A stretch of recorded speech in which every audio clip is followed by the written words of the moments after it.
Electronegativity,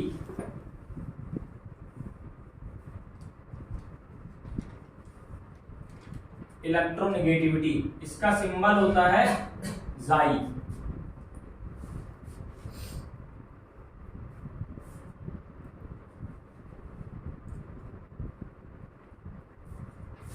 तो electronegativity की definition क्या है देख लीजिए। इसकी डेफिनेशन है it is defined as tendency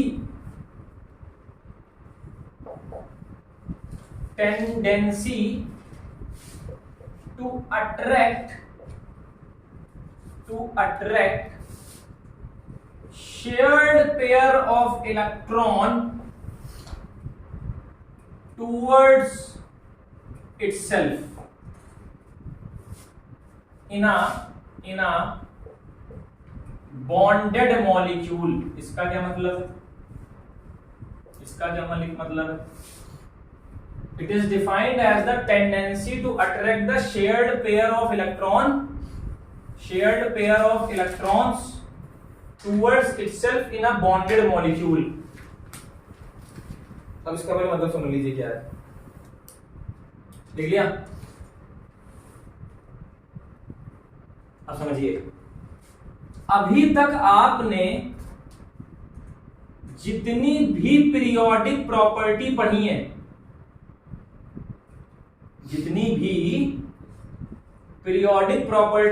है, वो सारी इंडिविजुअल एटम पे बात होती है। क्या आपने एक एटम लिया और उस पे एक्सप्लेन कर दिया एटॉमिक रेडियाई, एक एटम लिया आपने उस पे एक्सप्लेन कर दी आईपी, आपने एक एटम लिया उस पे एक्सप्लेन कर दी इलेक्ट्रॉन एफिनिटी। तो याद रखिएगा, अभी तक आपने जितनी पीरियोडिक प्रॉपर्टी पढ़ी है वो सारी इंडिविजुअल एटम पर लगती हैं। वो सारी किस पे लगती हैं?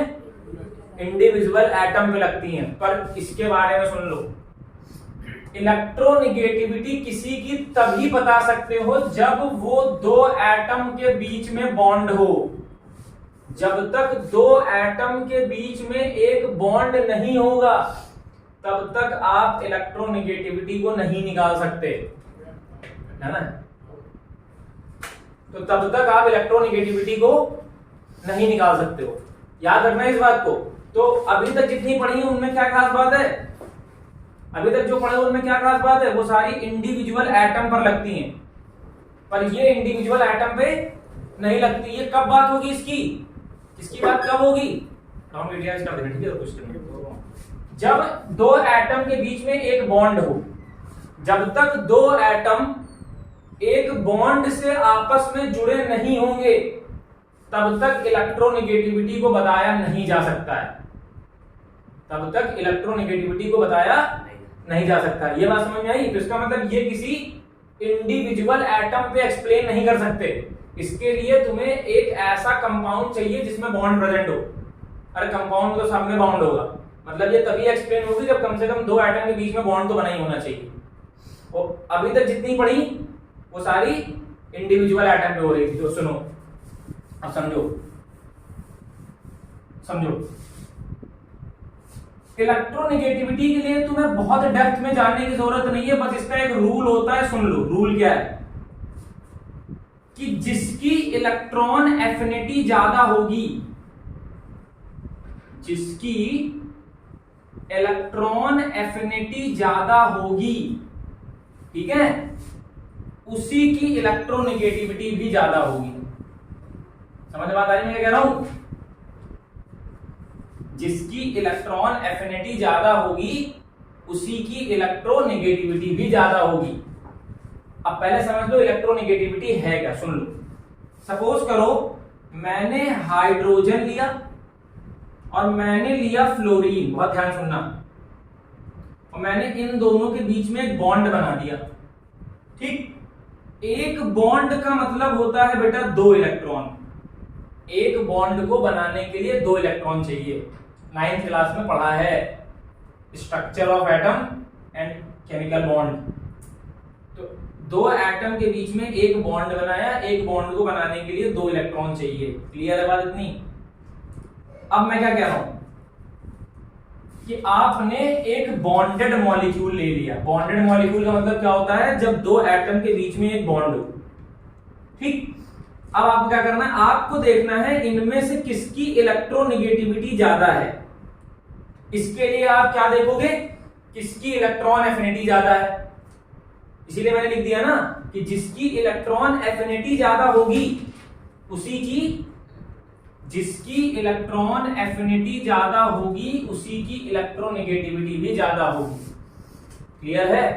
तो मुझे पता है कि फ्लोरीन की इलेक्ट्रोनेगेटिविटी ज्यादा होती है, फ्लोरीन की इलेक्ट्रोनेगेटिविटी ज्यादा होती है। किसकी इलेक्ट्रोनेगेटिविटी ज्यादा होती है, नॉन मेटल्स की, क्योंकि इसकी डेफिनेशन क्या कह रही है, टेंडेंसी टू अट्रैक्ट, अपनी तरफ इलेक्ट्रॉन खींचो। और मेटल्स क्या करते हैं, इलेक्ट्रॉन को अपनी तरफ खींचते हैं कि नहीं खींचते हैं, और मेटल्स क्या करते हैं, इलेक्ट्रॉन छोड़ते हैं। तो किसकी इलेक्ट्रोनेगेटिविटी ज्यादा अच्छी होगी, नॉन मेटल्स की, क्योंकि डेफिनेशन में क्या कह रहा है, डेफिनेशन में क्या कह रहा है कि जो इलेक्ट्रॉन्स हैं उनको अपनी तरफ अट्रैक्ट करना है। तो ये काम किसके अंदर अच्छा होता है, नॉन मेटल्स के अंदर। तो फ्लोरीन की इलेक्ट्रोनेगेटिविटी अच्छी है हाइड्रोजन से on the basis of electron affinity. तो ये जो इलेक्ट्रॉन है इनको कौन खींचेगा अपनी तरफ, इनको कौन खींचेगा अपनी तरफ, फ्लोरीन। इन इलेक्ट्रॉन को अपनी तरफ कौन खींचेगा, जब फ्लोरीन अपनी तरफ खींचेगा तो इस पे नेगेटिव चार्ज आएगा, इस पे क्या आएगा, पॉजिटिव। ये चार्ज क्या बता रहा है कि ये जो बॉन्ड बना था इसमें जो दोनों इलेक्ट्रॉन है इनको कौन अपनी तरफ खींच रहा है, फ्लोरीन अपनी तरफ खींच रहा है। यही तो डेफिनेशन लिखी है, देखो, it is defined as the tendency to attract shared pair of electron towards itself. मतलब जो इलेक्ट्रॉन शेयरिंग से बॉन्ड को बनाए हैं उन इलेक्ट्रॉनों को इन दोनों में से कौन सा एटम अपनी तरफ खींच रहा है, जिसकी इलेक्ट्रोनेगेटिविटी ज्यादा होगी। इलेक्ट्रोनेगेटिविटी किसकी ज्यादा होगी, जिसकी इलेक्ट्रॉन एफिनिटी ज्यादा होगी। ठीक, अब अच्छा इसमें बताओ, ये बताओ, मान लो मैंने Cl लिख दिया, इसमें कौन खींचेगा, कौन अपनी तरफ खींचेगा बताओ। अगर मैंने दोनों सेम एटम के बीच में बॉन्ड बना दिया, अब मैंने कहा बताओ इस बॉन्ड के इलेक्ट्रॉन कौन खींचेगा अपनी तरफ, बताओ, ये वाला Cl की ये वाला, कौन खींचेगा, कोई नहीं खींचेगा। दोनों सेम एटम है यार, जितना ये खींचेगा उतना वो खींचेगा। तो एक बात और याद रखना है कि इलेक्ट्रोनेगेटिविटी कब पता कर सकते हो, जब दोनों एटम डिफरेंट हो, when both atoms are different. उस केस में तुम इलेक्ट्रोनेगेटिविटी बता सकते हो, कि मतलब इलेक्ट्रोनेगेटिविटी बता सकते हो कि कौन इस बॉन्ड के इलेक्ट्रॉन को खींचेगा। यहां पर हम नहीं बता सकते कि कौन अपनी तरफ खींच रहा है। समझ में आता है? तो ये बताओ मुझे जरा ट्रेंड बताओ, ट्रेंड। यहाँ ट्रेंड में कोई एक्सप्लेनेशन नहीं है, सुन लीजिए, ट्रेंड में सीधे सुन लीजिए। इलेक्ट्रॉन एफिनिटी ग्रुप में क्या हो रही थी, इलेक्ट्रॉन एफिनिटी ग्रुप में क्या हो रही थी, डिक्रीज। तो इलेक्ट्रॉन एफिनिटी भी क्या करेगी, इलेक्ट्रोनेगेटिविटी भी क्या करेगी भाई, इलेक्ट्रॉन एफिनिटी डिक्रीज कर रही थी तो इलेक्ट्रोनेगेटिविटी भी क्या करेगी, डिक्रीज। पीरियड में बताओ इलेक्ट्रॉन एफिनिटी क्या कर रही थी, इंक्रीज, तो यहां पर भी क्या करेगी, इंक्रीज। क्योंकि इलेक्ट्रॉन एफिनिटी और इलेक्ट्रोनेगेटिविटी एक दूसरे से कोरिलेट कर रही हैं। वो भी कहती है कितना इलेक्ट्रॉन गेन करो जो एनर्जी रिलीज हो, और ये भी एक तरीके से क्या कह रही है, इलेक्ट्रॉन को अपनी तरफ खींचो। ठीक, अब देखो मैं तुम्हें एक ऑर्डर बता दे रहा हूं, जनरल ऑर्डर, किसकी इलेक्ट्रोनेगेटिविटी ज्यादा होती है पूरी पीरियोडिक टेबल में। सुन लो, ये जो मैं यहां लिखने जा रहा हूं पूरी पीरियोडिक टेबल में किसकी इलेक्ट्रोनेगेटिविटी ज्यादा होती है।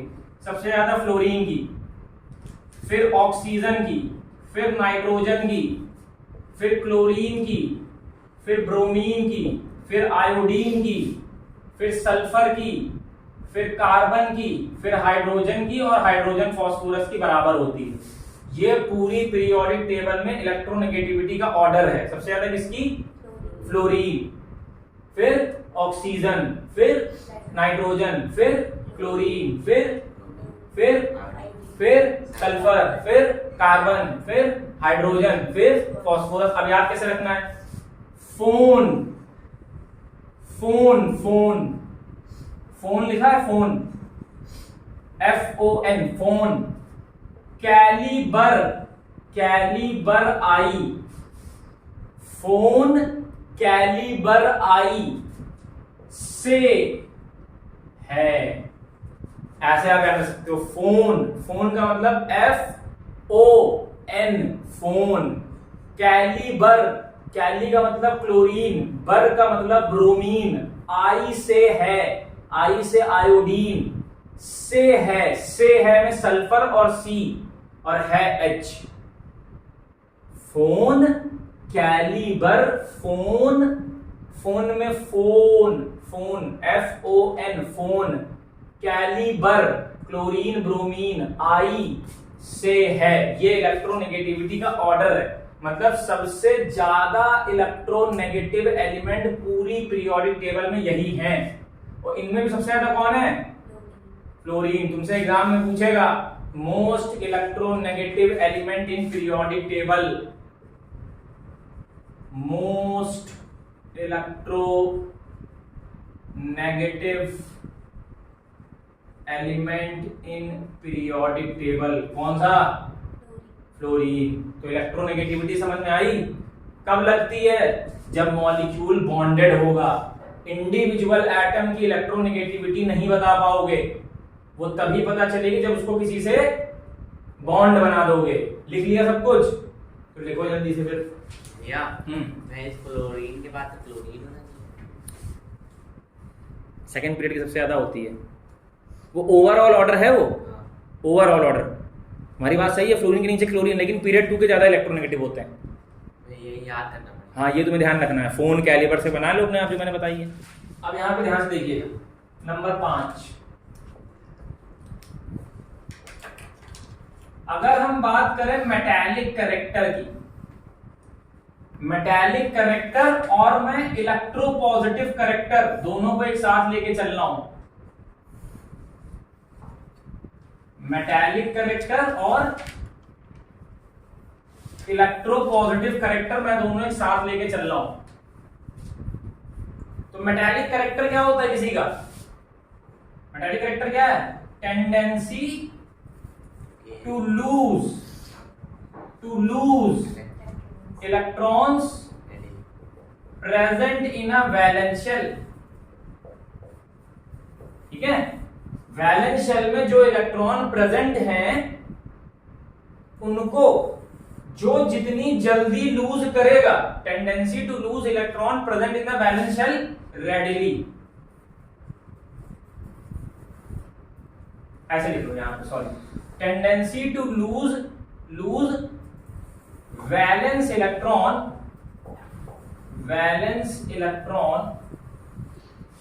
रेडिली।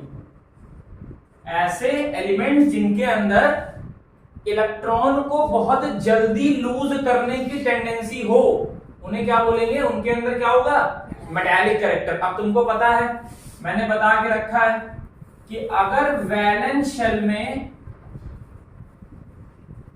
एक इलेक्ट्रॉन हो या 2 इलेक्ट्रॉन हो या 3 इलेक्ट्रॉन हो, तो इनके अंदर क्या टेंडेंसी होती है? इनके अंदर टेंडेंसी होती है इलेक्ट्रॉन को लूज करने की, है ना। जिनकी वैलेंस शेल में 1 2 3 इलेक्ट्रॉन होंगे, इनके पास क्या होता है criteria? They have tendency to lose electron. यही इनके पास होता है कि नहीं? To lose electron. जैसे देखिए, मान लीजिए मैंने ले लिया सोडियम, तो आप जब इसका इलेक्ट्रॉनिक कॉन्फ़िगरेशन लिखते हैं तो आपको क्या मिलता है? 2, 8, 1।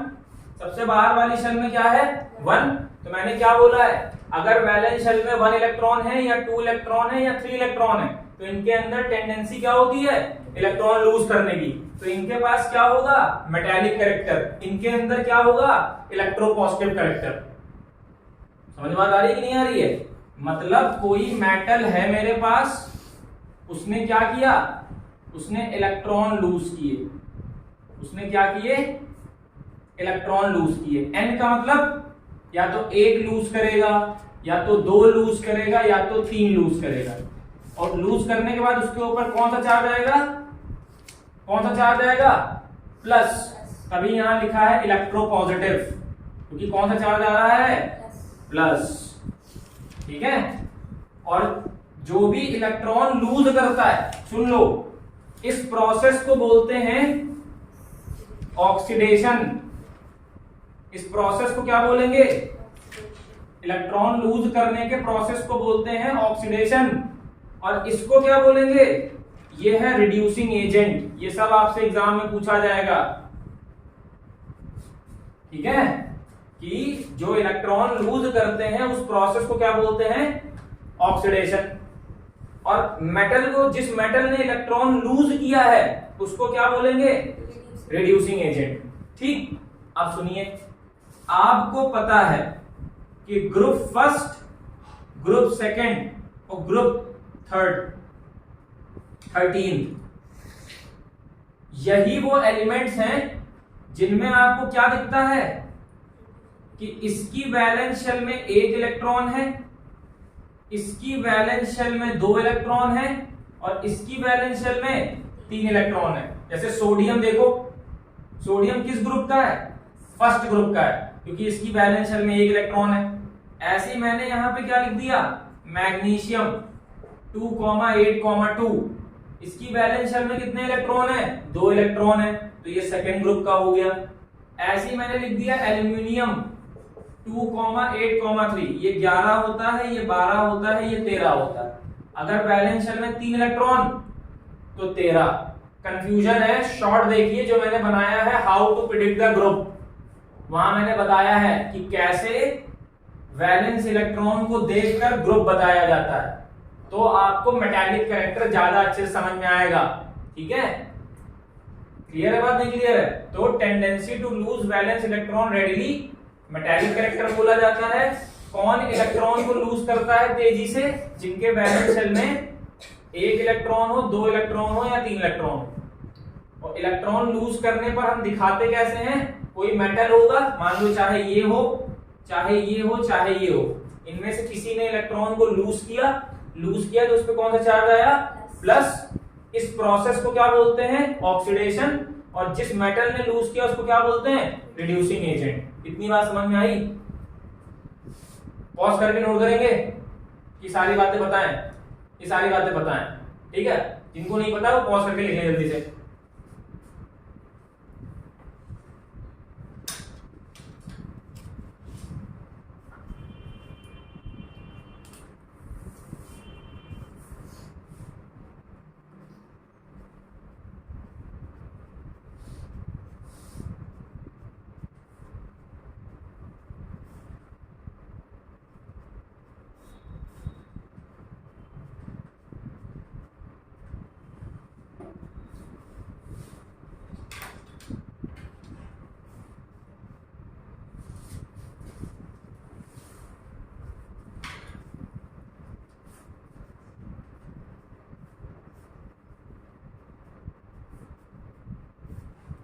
हो गया?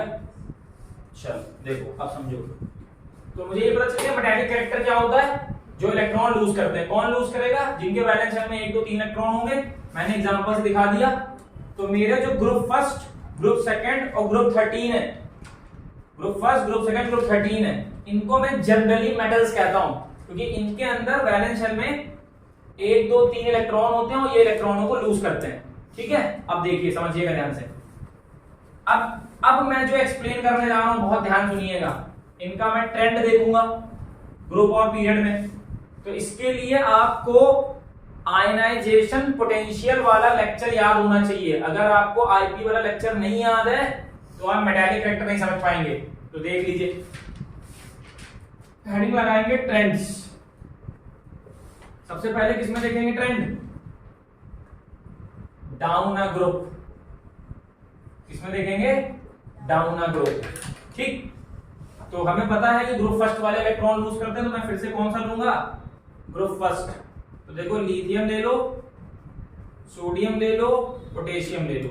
नीचे जाओगे और शेल बढ़ जाएंगी, यहीं तक लेते हैं। ठीक है, तो देखो यहां पे 2,1, यहां पे 2,8,1, यहां पे 2,8,8,1। ये न्यूक्लियस है, ये 2 शेल, ये न्यूक्लियस है, ये 3 शेल, ये न्यूक्लियस है, ये 4 शेल।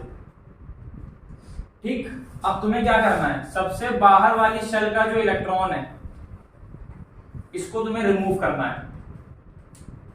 ये करना है भाई, क्या करना है, tendency to lose valence shell electron readily, valence shell के इलेक्ट्रॉन को जल्दी से निकाल देना है, वैलेंस शेल के इलेक्ट्रॉन को जल्दी से निकाल देना है। अब मेरी बात समझो, मैंने क्यों बताया था यहां की आईपी ज्यादा है, क्योंकि यहां पर साइज छोटा है।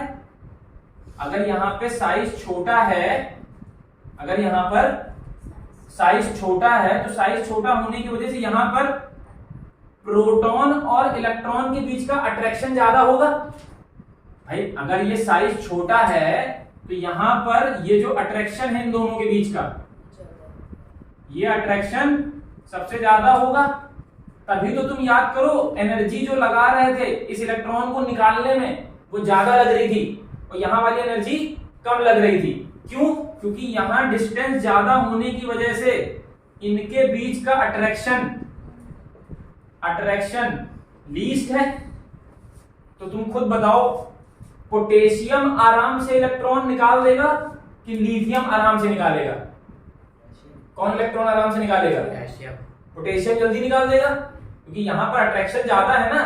भाई ऐसा समझो, वही वाला कॉन्सेप्ट है कि मैं न्यूक्लियस हूं, ये पहली शेल, उसके पीछे दूसरी शेल और उसके पीछे तीसरी शेल। भाई ये पहली शेल, ये दूसरी शेल और इसके पीछे तीसरी शेल। अगर सिर्फ 2 शेल है तो मैं इस पे ज्यादा अच्छी पकड़ बना सकता हूं कि नहीं बना सकता हूं। लेकिन अगर 3 शेल हो जाए तो वही पकड़ मुझे बनाने में दिक्कत होगी, क्योंकि मुझसे दूर है। तो जब मेरी इस पर पकड़ ज्यादा अच्छी है दूसरी वाली पे, तो क्या मैं इसको जाने दूंगा? मैं नहीं जाने दूंगा। तीसरे वाली पकड़ कम है तो ये जा सकता है आराम से, चौथे वाली पे पकड़ और कम हो जाएगी तो ये और अच्छे से चला जाएगा। तो बस वही वाला कॉन्सेप्ट है, नीचे जाने पर अट्रैक्शन कम हो रहा है, इस वजह से इलेक्ट्रॉन आराम से निकल जाएगा। तो क्या लिखेंगे? सीधा फंडा, अप से down,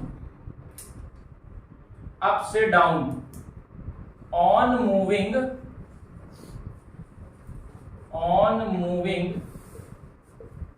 down a group, on moving down a group, atomic size as well as क्या, number of shells increases, so क्या, metallic character and electropositive character increases. EP का मतलब है इलेक्ट्रोपॉजिटिव। देखो एमसी का मतलब क्या है? मेटालिक कैरेक्टर, और ईपी का मतलब है इलेक्ट्रोपॉजिटिव कैरेक्टर। तो on moving down a group atomic size as well as number of shells increases, so metallic character and electropositive character both are increases, दोनों बढ़ेंगे। भैया मैं जब ऐसे बनाया करूं तो मतलब चीजें इंक्रीज होंगी, जब मैं ऐसे बनाया करूं तो चीजें डिक्रीज होंगी, कंफ्यूज मत होइएगा। ठीक है, इस बात को समझ लीजिए। अभी तक कौन कौन नीचे जाने पे बढ़ा? अभी तक डाउन द ग्रुप में कौन कौन बढ़ा? एटॉमिक रेडियाई बढ़ी, मेटालिक कैरेक्टर बढ़ा, इलेक्ट्रोपॉजिटिव कैरेक्टर बढ़ा। ये 3 चीजें ग्रुप में जाने पर बढ़ी। आयनाइजेशन पोटेंशियल, इलेक्ट्रॉन एफिनिटी और इलेक्ट्रोनेगेटिविटी, ये ग्रुप में क्या की? घटी। 6 पीरियोडिक प्रॉपर्टी तुमने बैठे बैठे पढ़ ली है। 3 अभी तक ग्रुप में बढ़ रही हैं और 3 अभी तक ग्रुप में घट रही हैं। और पीरियड में क्या हो जाएगा? उल्टा, 3 पीरियड में बढ़ रही हैं और 3 पीरियड में घट रही हैं। तो मेटालिक कैरेक्टर समझ में आया, और इसी के एक नाम से और ध्यान रखना है, इलेक्ट्रोपॉजिटिव कैरेक्टर। अब पूरी पीरियोडिक टेबल में सबसे ज्यादा मेटालिक कैरेक्टर या फिर इलेक्ट्रोपॉजिटिव कैरेक्टर किसका है? सुन लीजिए, पूरी पीरियोडिक टेबल में सीजियम का, लिख लीजिए, पूरी पीरियोडिक टेबल में मोस्ट इलेक्ट्रोपॉजिटिव एलिमेंट सीजियम है। अब बहुत लोगों को लग रहा होगा कि अगर हम तो ग्रुप में जाएंगे तो हमको तो नीचे फ्रेंशियम भी मिलेगा, देखो भाई, हम लोग ने यहां पर कितने लिए हैं, लिथियम लिया है, सोडियम लिया है, पोटेशियम लिया है। तो देखो यहां पे इस ग्रुप में देखो, लिथियम लिया है, सोडियम लिया है, पोटेशियम लिया है। ले आप इसके नीचे भी सकते हैं, आप रुबिडियम भी ले सकते हो, आप सीजियम भी ले सकते हो। तो क्या दिक्कत होगी, पोटेशियम में कितनी शेल है, पोटेशियम में कितनी शेल है, 4 शेल है। तो रुबिडियम में कितनी शेल हो जाएंगी, 5। सीजियम में कितनी हो जाएंगी, 6। तो शेल तो बढ़ ही रही है, शेल तो बढ़ ही रही है। तो जब शेल बढ़ेगी तो अट्रैक्शन और कम नहीं होगा। ये वाला जो अट्रैक्शन है ये शेल बढ़ने से और कम होगा कि नहीं होगा, और कम हो जाएगा। तो मेटालिक कैरेक्टर, इलेक्ट्रोपॉजिटिव कैरेक्टर और हो जाएगा। तो सीजियम का सबसे ज्यादा होगा, फ्रेंशियम का क्यों नहीं है, क्योंकि फ्रेंशियम भैया रेडियो एक्टिव है। फ्रेंशियम की लाइफ ही 21 मिनट की खाली होती है। फ्रेंशियम 21 मिनट बाद अपने आप गायब हो जाता है, उसकी हाफ लाइफ ही 21 मिनट है। तो इस वजह से हम फ्रेंशियम को कंसीडर नहीं करते हैं, हम सीजियम तक ही रह जाते हैं। तो सीजियम का सबसे ज्यादा होगा कि नहीं होगा, 2 shell, 3 shell, 4 shell, 5 shell, 6 shell. तो यहाँ 6 शेल है, इस वजह से सबसे ज्यादा इलेक्ट्रोपॉजिटिव कैरेक्टर इसी का है पूरी पीरियोडिक टेबल में। अब क्या मैं यही कॉन्सेप्ट सेकंड पीरियड पे लगाऊं, क्या मैं यही कॉन्सेप्ट सेकंड पीरियड पे लगाऊं? तो बेरिलियम में 2 शेल, मैग्नीशियम में 3 शेल, कैल्शियम में 4 शेल, स्ट्रोंशियम में 5 शेल। तो फिर वही कॉन्सेप्ट है, नीचे जाने पे शेल बढ़ रही है। जब शेल बढ़ेंगे तो क्या होगा, न्यूक्लियस और बाहर वाले इलेक्ट्रॉन का अट्रैक्शन कम होगा, मेटालिक वेक्टर फिर बढ़ेगा। तो किसी भी ग्रुप में जाओ, चाहे इस ग्रुप में जाओ, चाहे इस ग्रुप में जाओ, चाहे इसमें जाओ, चाहे इसमें जाओ, सब में metallic character down the group increase करेगा, क्योंकि नंबर ऑफ शेल्स बढ़ रही हैं, जिसकी वजह से न्यूक्लियस और वैलेंस शेल के इलेक्ट्रॉन के बीच का अट्रैक्शन घट रहा है। तो बाहर वाली वैलेंस शेल के इलेक्ट्रॉन को बड़े आराम से निकाल सकते हो। So that's why metallic character down a group increases. So how many periodic properties we have learn, कितनी याद कर ली हम लोगों ने, पढ़ ली 6। We have studied 6 periodic properties. कौन कौन सी, atomic radii, electron affinity, ionization potential, electronegativity, metallic character, electropositive character. है तो अलग ही, क्या करें, ठीक है। तो आज इतना ही रोकते हैं, रिवीजन करिए। विदाउट रिवीजन ये आपके दिमाग से बहुत तेजी से निकल जाएगा। और कल हम लोग सारी पीरियोडिक प्रॉपर्टी फिनिश कर लेंगे, ठीक है। अब कौन कौन सी बची, non metallic character, electronegative character, nature of acidic oxide, nature of basic oxide, इनको हम लोग कल करेंगे। आज हम लोग यहीं पे रोकेंगे। अच्छा 1 मिनट रुक जाइए, अभी इनकी पीरियड में तो बात कर लें, इनकी पीरियड में तो बात कर ली है, पीरियड में बात करना बाकी है। चलिए देखिए 5 मिनट और बस, पॉज करके नोट कर लीजिएगा। देखिए पीरियड में तो देख लो भाई, पीरियड में देखना ही भूल गए। देखो पीरियड में देखो,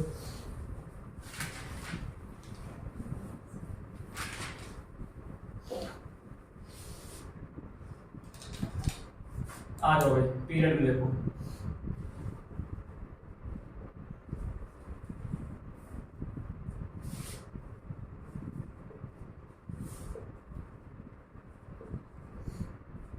तो मान लो मैंने ले लिया, चलो मैं इस बार पीरियड 3 ले रहा हूं, ठीक है।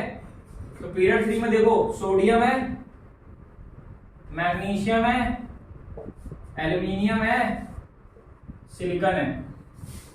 इसका क्या होगा 2,8,1। इसका क्या है 2,8,2। इसका क्या है 2,8,3। इसका क्या है 2,8,4। अब यहां देखो, अब तो शेल सेम है, 3 शेल यहां पर भी है, 3 शेल यहां पर भी है,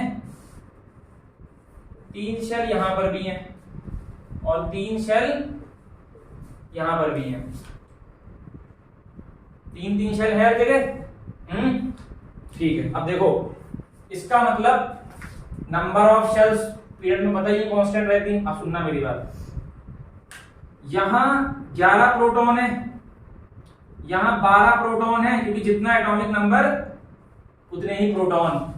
यहां पर 13 प्रोटॉन है, यहां पर 14 प्रोटॉन है। कहां पर अट्रैक्शन सबसे ज्यादा होगा? यहां पे बाहर वाली शेल के इलेक्ट्रॉन के साथ अट्रैक्शन सबसे ज्यादा होगा कि यहां पे सबसे ज्यादा होगा? कहां पे अट्रैक्शन सबसे ज्यादा होगा? यहां पे।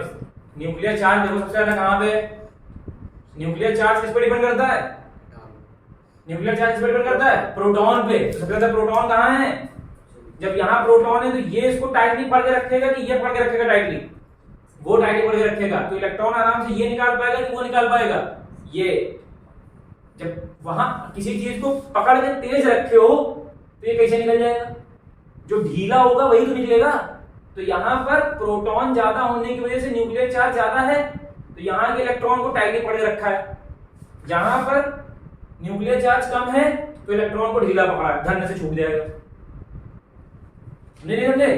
तो क्या लिखोगे? On moving across a period effective nuclear charge increases, due to which metallic character decreases. MC metallic character, ये एरो इंक्रीजेस, ये एरो डिक्रीजेस। कृपया करके कंफ्यूज ना हो। आप अपनी कॉपी में पूरा इंक्रीज लिखिएगा। No need to draw this arrow because this arrow is toxic for you. It will decrease your marks in your exam. ठीक है? तो इसलिए इसको ना यूज करें। तो ये हो गया इसके पीरियड का ट्रेंड। अब आज इतना ही रखेंगे, बहुत हो गया है। आराम आराम से पढ़िए, मल्टीपल टाइम्स रिवीजन करिए, तभी आपको चीजें याद रहेंगी, वरना याद नहीं रहेंगी। ठीक है? That's all.